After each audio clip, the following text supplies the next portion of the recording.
नमस्कार दोस्तों, मैं शिवरतन पांडे आपका पुनः स्वागत करता हूं महर्षि पाराशर अष्टो ज्योतिष में। दोस्तों, हमें आज डिस्कशन करना है वृषभ लग्न के अष्टम भाव में धनु राशि के चंद्रमा के फल के विषय में। देखिए, वृषभ लग्न हो गई, एंटी क्लॉक जाएंगे, अष्टम भाव आया, वहां पर धनु राशि है और चंद्रमा विराजमान है, स्थित है, बैठे। वृषभ लग्न के अष्टम भाव में धनु राशि के चंद्रमा का फल। अब हमें सबसे पहले यह देखना अष्टमेश कौन है। अष्टमेश जो हमारा है, अष्टमेश हमारा बृहस्पति है, क्योंकि धनु राशि है। धनु राशि का स्वामी कौन होता है? बृहस्पति। ठीक है, तो बृहस्पति जब धनु राशि के स्वामी है और बैठा कौन सा ग्रह है? चंद्रमा। चंद्रमा किस राशि के स्वामी है? कर्क राशि के स्वामी। कर्क राशि का ग्रह कौन सा भाव है? तृतीय भाव। यानी तृतीय भाव का स्वामी जाकर के अपने से छठे अष्टम भाव में बैठा, अपने से छठे अष्टम भाव में बैठा। 1 2 3 4 5 6। ठीक है, अपने से कोई भी ग्रह यदि अपने से छठे चला जाता है वो भी कमजोर होने की स्थिति में होता है, अच्छा फल नहीं देता है। और फिर चंद्रमा छठे जाना उतना अच्छा नहीं होता। चंद्रमा की दृष्टि सप्तम दृष्टि होती है, तो अष्टम भाव में बैठ करके सातवें दृष्टि जाएगी द्वितीय भाव को। ठीक है, कुटुंब भाव को, परिवार के भाव को, वाणी के भाव को, धन के भाव को, ये भाव हम द्वितीय भाव से विचार करते हैं। कारक, अष्टम भाव का कारक हमारे यहाँ पर शनि है।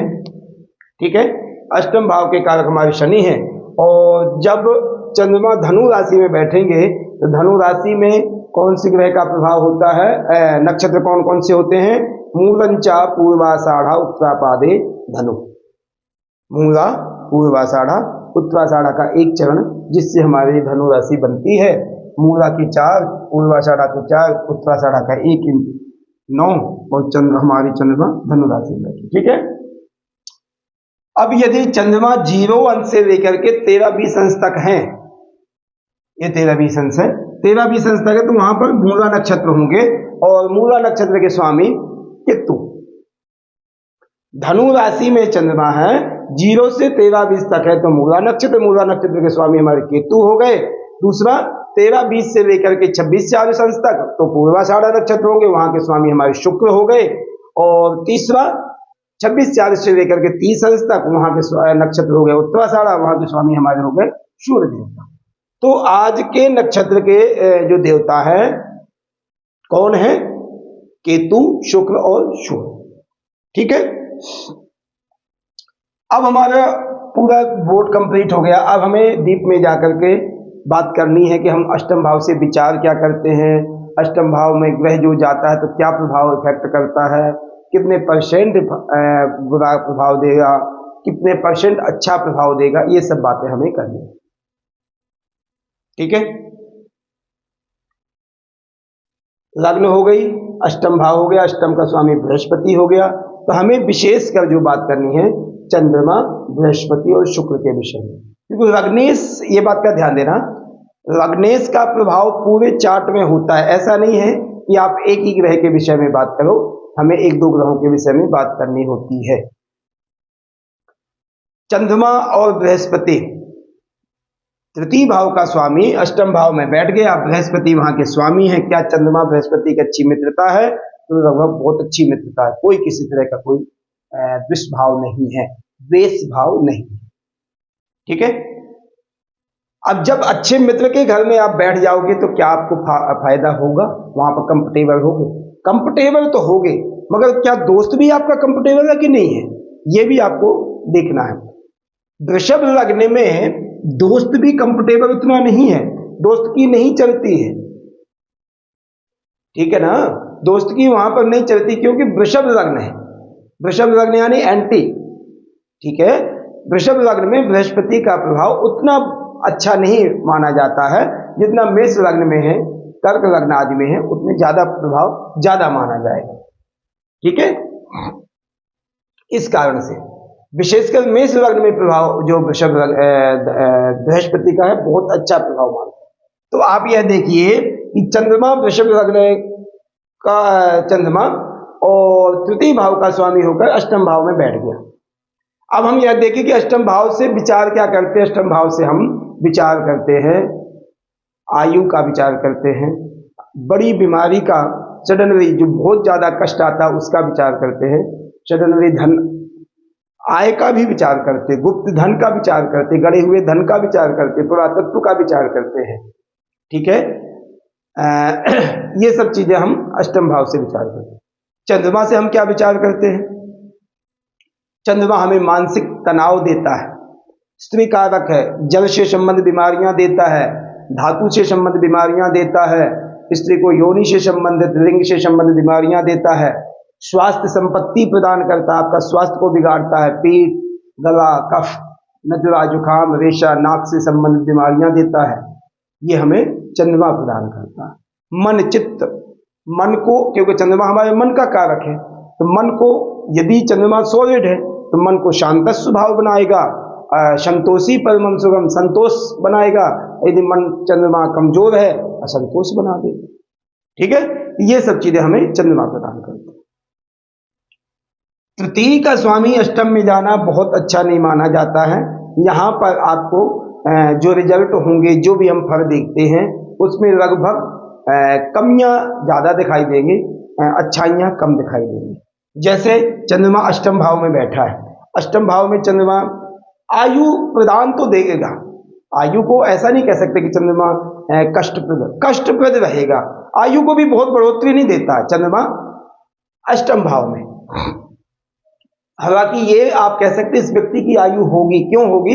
यहाँ का स्वामी बृहस्पति है, बृहस्पति और चंद्रमा मित्र हैं, इस कारण से ये चीजें तो आपको कुछ बेहतरीन बता सकते। चंद्रमा मन का स्वामी है, चंद्रमा मन का स्वामी होते होते तृतीय भाव का स्वामी होकर के मानसिक, ऐसा व्यक्ति मानसिक असंतोषी होगा, मानसिक संतुष्ट नहीं रहेगा, मन परेशान रहेगा, स्वभाव चिड़चिड़ा। हालांकि धनु राशि वाले व्यक्ति कोई अफलातून नहीं होता, गुस्सा नहीं करता है, मगर ऐसा व्यक्ति जब चंद्रमा अष्टम में होगा तो उसमें थोड़ा सा स्वभाव में चिड़चिड़ापन, जिद्दीपन होगा। अष्टम में चंद्रमा व्यक्ति के पास सब कुछ होते हुए भी संतोष नहीं होता है। ऐसे व्यक्ति को पेट से, गले से, नाक से संबंधित, जल से संबंधित डर होगा। ऐसे व्यक्ति को ज्यादातर पानी से डर लगेगा। ऐसे व्यक्ति को पानी की जगह में ज्यादा नहीं जाना चाहिए, नहीं वो भी आपको हेल्थ वाइज नुकसान करेगा। ऐसे व्यक्ति को सर्दी आदि बहुत जल्दी लगेगी। ऐसे व्यक्ति को ठंडे एरिया में रह करके हेल्थ इश्यूज ज्यादा होंगे। ठीक है, क्योंकि चंद्रमा तृतीय का स्वामी छठे बैठा है चंद्रमा, इस कारण से ये मैं आपको बता दिया। इसमें भी आपको दो चीजों का ध्यान देना है। यदि चंद्रमा आपका शुक्ल पक्ष का है तो इसमें कुछ आपको फलों में बेहतरी होगी। यदि कृष्ण पक्ष का है और अमावस्या के बिल्कुल नजदीक का है, यानी अमावस्या का है, चतुर्दशी का है, प्रतिपदा का है, तो वो चंद्रमा और वीक हो जाएगा, चंद्रमा और कमजोर हो जाएगा, तो वो आपको फलों में और कमियां प्रदान कर। अष्टम भाव में चंद्रमा, यहां पर अब बृहस्पति की स्थिति हमें बहुत ज्यादा जरूरी देखनी है। यदि बृहस्पति एग्जाम्पल एकादश में है, दशम में भी ठीक लग जाएंगे, लग्न में भी लगभग ठीक हो जाएंगे, पंचम में, चतुर्थ में, पंचम में, तृतीय में भी लगभग स्थान संबंध हो जाएगा। तो इन भावों में बृहस्पति लगभग अच्छा होगा। तो बृहस्पति जब अच्छा होगा इस भाव को भी बढ़ावा देगा। इस भाव में चंद्रमा जो बैठे हैं उनके फलों को बढ़ोतरी करेगा। ठीक है। दूसरा, लग्न की स्थिति यदि शुक्र पावरफुल है तो भी आपको फायदा करेगा, नहीं अन्यथा चंद्रमा यहां पर नुकसान करने की कोशिश करेगा। आपको बीमारियां हो गई, हाँ ये स्वाभाविक है। विद्या आदि में शार्प दिमाग होगा, विद्या आदि में कोई ऐसी दिक्कत नहीं रहेगी। उसमें भी यदि सूर्य और बुध की स्थिति अच्छी है तो वो अलग हम बाद में बात करेंगे। अष्टम भाव में चंद्रमा आपको जल से संबंधित बीमारियां तो दे सकता है, परेशानियां कर सकता है, मगर ऐसे व्यक्ति आप बिजनेस के लिए पृथ्वी से नीचे, यानी नीचे जैसे कोयला है, तेल है, भूमि है, ऐसे संबंधित में आप बिजनेस कर सकते हो। उसमें आपने 2 ग्रहों को देखना है। मंगल की स्थिति अच्छी हो तो भूमि से संबंध, शनि से संबंध अच्छा हो तो पृथ्वी के नीचे से, क्योंकि यहाँ का कारक भी हमारा शनि है, यहाँ का कारक शनि है, इस कारण से। ठीक है, तो ये बिजनेस आप करेंगे तो बेनिफिट होगा। ऐसा व्यक्ति एक डॉक्टरी प्रोफेशन में चला जा सकता है और अच्छा जा सकता है। चंद्रमा एक आयुर्वेदिक डॉक्टर के लिए, जड़ी बूटियों के लिए, एक बात का ध्यान देना, जिसके चंद्रमा अष्टम भाव में बैठा हो ना, 2-3 चीजें आप पॉइंट कह सकते हो, उस व्यक्ति को कह सकते हो। बहुत से लोगों को मैं देखा हूं, अष्टम भाव में चंद्रमा है, आरएमपी है, कि उसको कोई डिग्री नहीं है, उसने कोई पढ़ाई लिखाई नहीं की है, मगर उसका रिसर्च कह सकते हैं आप, या दिमाग कह सकते हैं, बहुत जल्दी पकड़ता है, बहुत जल्दी पकड़ता है। वो आरएमपी एक एमडी जैसे काम कर रहे व्यक्ति, आरएमपी व्यक्ति भी एक एमडी जैसे काम कर रहे हैं, उसकी इतनी प्रैक्टिस हो गई है। क्योंकि कुछ व्यक्तियों की क्या आदत होती है, वो डीप में जाकर के, डीप में, जैसे एग्जाम्पल है, कोई आपने दवाई दे दी, व्यक्ति को फायदा हो गया, आप पे फार्मूला उसने यूज कर लिया, मगर उसको फिर देखिएगा यार क्यों इसको फायदा किया, ये दवाई में पड़ा क्या क्या है, इस दवाई को हम कहां कहां यूज कर सकते हैं। ये चंद्रमा की क्वालिटी है अष्टम भाव में। तो एक आरएमपी डॉक्टर और एक आयुर्वेदिक कोई डॉक्टर, कुछ नहीं पढ़ा लिखा, कोई सब्जेक्ट उसका अलग है, मगर इसमें ऐसे इंटरेस्ट करके एक डॉक्टर बन सकता है, मतलब उसको नॉलेज है। तो ये चंद्रमा हमें कराता है। चंद्रमा अष्टम भाव में होवे तो बहुत डीप में जाने की कोशिश करता, मतलब दिखाई नहीं देना और प्रत्यक्ष रूप में आपको पूरे फल देगा। कैसे? एक जैसे एस्ट्रोलॉजर है, केमिस्ट्री है, मस्तिष्क रीडिंग जो करते हैं, कार्ड रीडिंग करते हैं, ये सब चीजें व्यक्ति के, अब हम हैं ये चार्ट बना रहे हैं, चार्ट में तो 2-3-4 ही लिखा हुआ है, जिस व्यक्ति को नॉलेज होगी वही 2-3-4 के विषय में बात करेगा।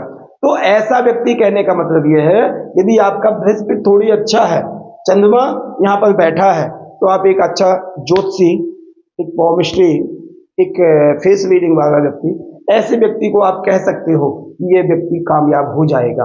तो एक ज्योतिषी के लिए चंद्रमा अष्टम भाव में बैठना कोई बुरा नहीं है।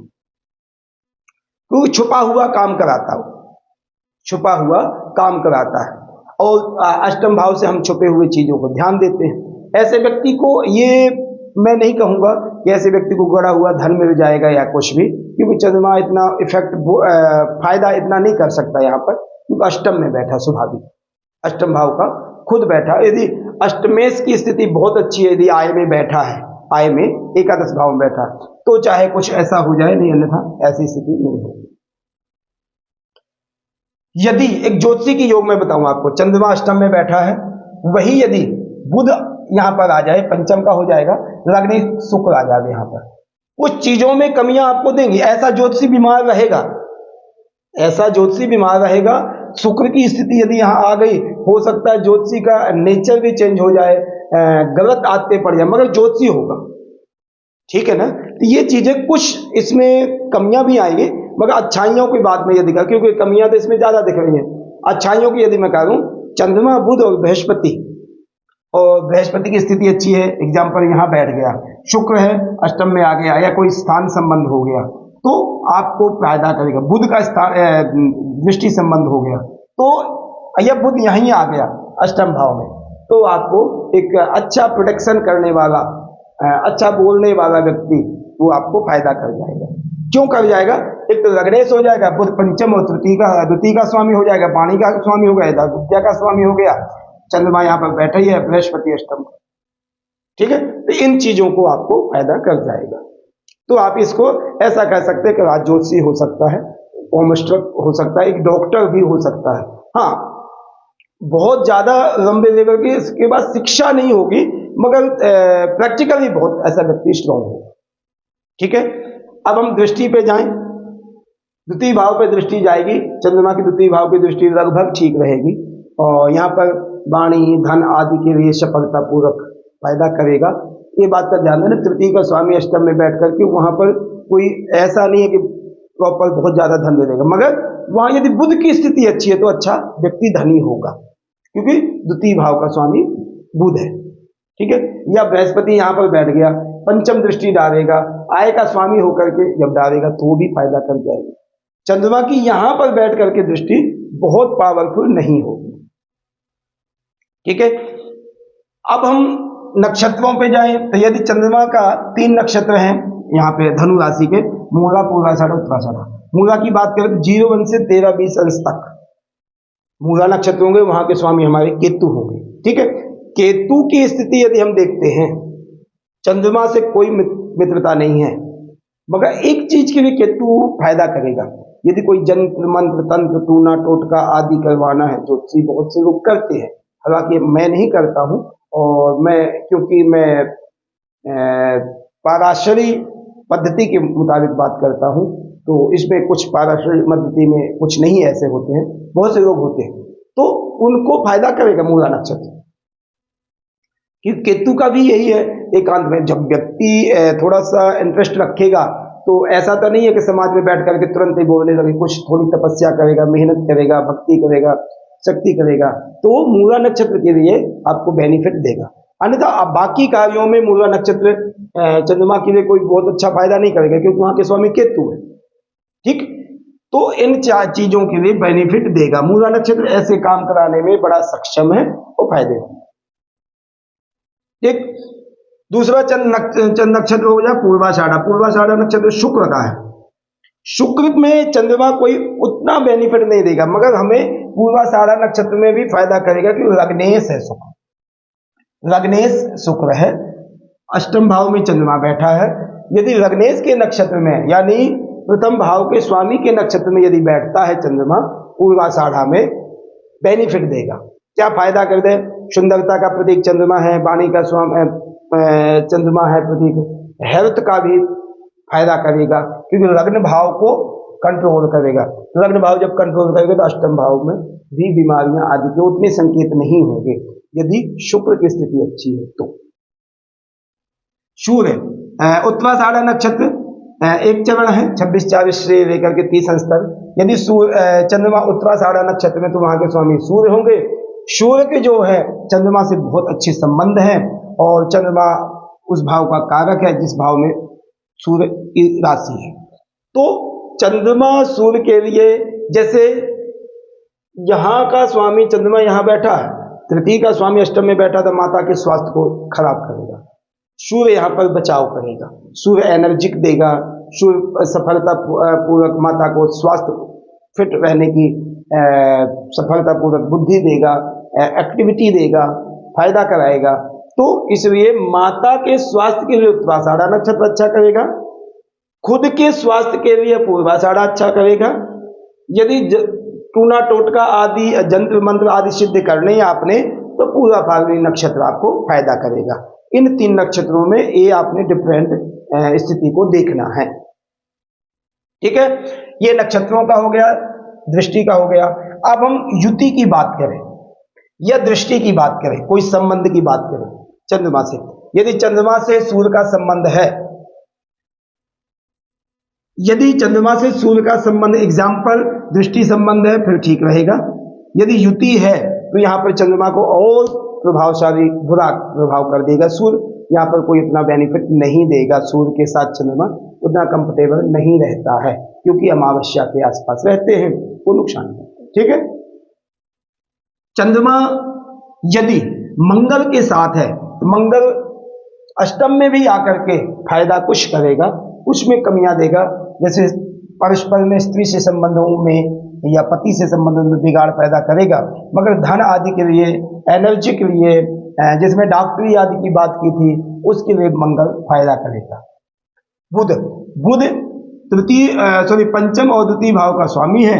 चंद्रमा और बुध की कोई अच्छी स्थिति नहीं है, मगर वाणी आदि के लिए चंद्रमा उस बुध को सपोर्ट करेगा। बृहस्पति द्वितीय एकादश भाव का और अष्टम भाव का स्वामी है। चंद्रमा और बृहस्पति की यदि युति या स्थान संबंध होते हैं, बहुत बेनिफिट देगा, गज केसरी योग बनाएगा। अष्टम में चंद्रमा और गज केसरी योग बहुत पावरफुल नहीं, मगर एक धार्मिक व्यक्ति को बनाएगा, पाप करने से डराएगा, किसी बुरे दूसरे व्यक्ति को पाप नहीं करने देगा, अपने सामने प्रत्यक्ष रूप में उसको समझाने की कोशिश करेगा, खुद किसी गरीब पर दया रखने वाला व्यक्ति ऐसा होगा, क्योंकि गजकेसरी योग बनेगा। शुक्र यदि लग्नेश होकर के शुक्र यहां भी बैठता है, हालांकि हेल्थ इश्यूज थोड़े बहुत बनाएगा, बुद्धि को खराब करेगा। लग्नेश होकर अष्टम में बैठना बुद्धि को अपोजिट सेक्स से संबंध बनाना, गलत नजरिया रखना, ऐसा कुछ कर सकता है शुक्र, मगर बाकी चीजों में एनर्जिक देगा। जैसे एग्जाम्पल सुंदरता का प्रतीक है, धन दौलत का प्रतीक है, इन चीजों में आपको फायदा कर जाएगा। शनि राहु केतु की युति अच्छी नहीं रहेगी, दृष्टि आदि भी उतनी पावरफुल नहीं रहेगी, मगर शनि यदि यहां से संबंध रखता है तो आयु आदि वृद्धि करेगा। राहु यदि यहां पर रहता है या दृष्टि संबंध रखता है तो मन असंतोषी प्रदान करेगा, मन परेशान रखेगा, मन में उज्ज्वलता, मतलब बहुत क्रोधी बना देगा, मन परेशान करने रखेगा, ठीक है, हेल्थ आदि में खराब कर। केतु से यदि संबंध है, एक चीज में फायदा कर जाएगा, जैसे ज्योतिष आदि आपने सीखनी है, ज्योतिष आदि से प्रैक्टिकल करनी है, जिन चीजों में आपको केमिस्ट्री आदि से, वो चीजों में केतु सफलता प्राप्त करा सकता है आपको। इन प्रकार से हमने डिस्कशन किया आपका चंद्रमा का, जो वृषभ लग्न के अष्टम भाव में धनु राशि के चंद्रमा का फल हमने ये डिस्कशन किया। प्लीज मेरी रिक्वेस्ट है आपसे कि आप हमारे महर्षि पाराशर एस्ट्रो ज्योतिष को प्लीज ज्यादा से ज्यादा सब्सक्राइब करें, कमेंट करें, बेल आइकन की बटन दबाएं, शेयर करें। जितना ज्यादा आप हमसे जुड़ेंगे उतना ही हमारा मनोबल बढ़ेगा और हम आपके कार्यों के लिए अच्छी अच्छी वीडियोस, अच्छी नॉलेजेबल चीजें आपको प्राप्त कराएंगे। आप उन्हें सुनेंगे, आपका जीवन धन्य हो जाएगा। तो प्लीज शेयर एंड लाइक दें। धन्यवाद, नमस्कार।